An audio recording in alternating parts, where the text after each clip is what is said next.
ఐశ్వర్యం ఉండగా, చింతామణి గృహం ఉండగా శ్మశానంలో ఎందుకుంటున్నారని అడిగింది. అడిగితే ఆయన చెప్పాడు, పార్వతి బతికున్న నాళ్ళు అన్ని చోట్లకి వెడతారు,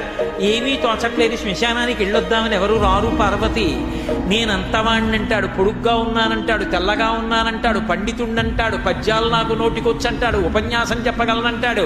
నాకు పాటలొచ్చంటాడు, నేను నాట్యం చేస్తానంటాడు, నేను అధికారినంటాడు, నా దగ్గర డబ్బు ఉందంటాడు. ఇన్ని ఉన్నాయనుకున్న వాడిలోంచి ఊపిరి బయటికి వెళ్ళిపోయిన తరువాత వాడిని తీసుకెళ్లి 4 కొత్త కర్రల మీద పడుకోబెట్టి చాప చుట్టి తాడు కట్టి పైన నూలుబట్ట కప్పి తీసుకొచ్చి అన్నీ తీసేసి కర్రల మీద పడుకోబెట్టి కాల్చేస్తుంటే జీవుడు లేచి నిలబడి పుర్రె పగిలిపోయిన తరువాత కన్న కొడుకు కూడా స్నానం చేసి వెళ్ళిపోతుంటే చీకటి పడిపోయాక, అయ్య బాబోయ్ చుట్టూ ఉగ్రభూతాలు, నా వాళ్ళన్న వాళ్ళు లేరు, వీళ్ళని నమ్ముకున్నాను, ఒక్కడు లేడని ఏడుస్తుంటే నేనున్నాను రా అని చెప్పడానికి నేను కూడా